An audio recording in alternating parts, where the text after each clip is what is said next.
wondering, is Ja Morant starting to one, and then two, what does his minutes situation look like at this point? Sure, Ja will start tonight. Tass will come off the bench. We had him in the kind of like 24-minute range, so probably upper 20s tonight. What are your thoughts about Quinn Snyder coming to Atlanta?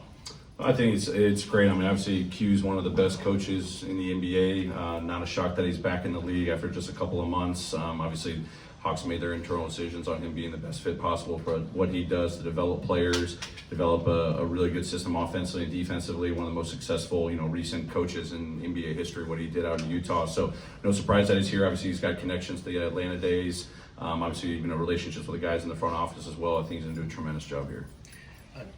Dylan said you guys are doing better effort on the road as far as competing.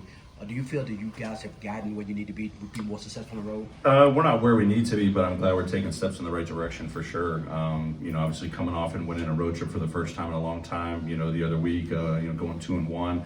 I think it's important for us to, just continue to embrace that growth opportunity. Obviously having clinched a playoff spot, we know we've got to, win on the road. Doesn't matter about home court advantages and all that stuff. We still got a lot more work to do. I think we've got 4 or 5 road games left. So it's just every opportunity for us to just embrace our mentality. Obviously we're playing good ball at home. I just keep reminding them, hey, now we got to just take this onto the road, keep taking it on the road, living up to our standards, coming out with the urgency, the mentality. The execution is going to be the execution, but are we prepared for getting the best shot from our opponent every single time we step into their building? Dr. Quinn, you know what it's like when a coach steps in, you want to implement your own schemes and philosophies and plus getting to know the players. He decided to take over with 20 games left in a season. I'm just wondering, as a coach, can you get your head around that, trying to step into a situation like that? It's definitely unique for sure, but Quinn's going to be one that's going to be able to thrive in that for sure. He's hungry to build relationships with not just players, but the coaching staff, the front office staff, the medical staff. Obviously, there's probably a patient process throughout it, trying to get your system in there, but understand you just got to learn the players you're around. No better way than actual NBA game action and practices and travel and all that stuff that you got to, prepare yourself for the next full season, as opposed to just trying to get this up to speed in the off season. So definitely a unique challenge. It's not the first time it's been done before, and I know Q's going to do a great job. With Ja returning back to the starting lineup now, Jaren Jackson Jr., he's been the focal point pretty much in the starting lineup, it looks like, over this last stretch. Is there a conversation that you have, sort of like making sure that continues to be emphasized, or is it something you just expect? How does that work now, with the lineup change? Sure. I mean, we talked to John when he, first came back to the team. We had a small group conversation about, how the team's been playing. Obviously, he was away from the team, wasn't in every single meeting and all that. So we just had to kind of get him up to speed about how well his teammates were playing. Especially JJ was one of the main ones we talked about. How that's happening in flow, how we're making play calls, just getting him up to speed. I think he's done a great job first 2 games back about continuing to get, JJ, involved, Dez, finding Luke, other guys. It's going to be a seamless transition. I think he understands how well the group's playing, and that's on me too, to understand how we got to continue featuring JJ early in the games and not wait until later in the game when our sub patterns start kicking in.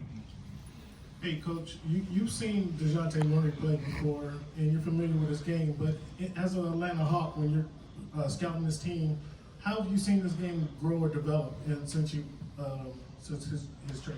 Yeah, I mean, I think DeJounte, you saw it the last couple of years when he was in San Antonio, obviously just a primary pick and roll handler. Obviously now he's sharing duties, with Trey. When Trey's out of the game, he assumes that role. I mean, he's a lethal 2-way player.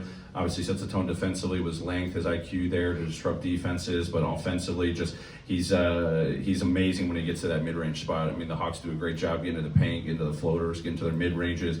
He's got capability of shooting from the 3-point line. These are all things he's just continued to grow and add to his game. Obviously, your first year with the team, you've got to develop chemistry with the bigs, with Capella and Collins and Okongwu. But I think he's done a great job, taking on when it's his time to be the lead ball handler out there, be a complimentary ball handler. But he knows his strengths. He knows how he can break down defenses. He can get to that mid-range spot. It's a big key tonight. Make sure he doesn't get free looks when he gets to a sweet spot. Coach Jenkins, with Quinn's return, we think back to Bud's first staff, and all y'all became head coaches. What was so unique about that grouping? Of course, there was a history, of course, with most of you, but what was special about that group where all 4 assistant coaches went on to become NBA head coaches? Yeah, that's. I've actually had some time to reflect on that. Since Q came back into the league, as a head coach here, and then Darvin getting his opportunity. Obviously, Kenny, myself. What Bud's doing great things in Milwaukee. it was a special group. I mean, it was a group, as you said, that we had connections, you know, whether it was Spurs days or, you know, just, you know, I coached under Quinn, you know, in Austin, you know, back in the D League, what it was called. But it was just a special group that really pushed each other. You know, I don't think anyone at any point was saying, I'm going to be the next guy. You know, Q gets the first opportunity, then it was Kenny, then it was myself, you know, when we were in Milwaukee.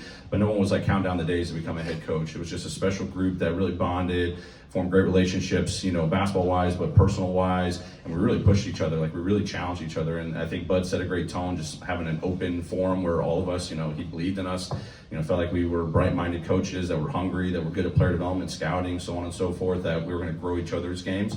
No surprise that everyone has taken that next step to lead. We've had great examples around each other to push ourselves to be the best, you know, coaches possible. Great, thanks everyone. Thank you, Taylor.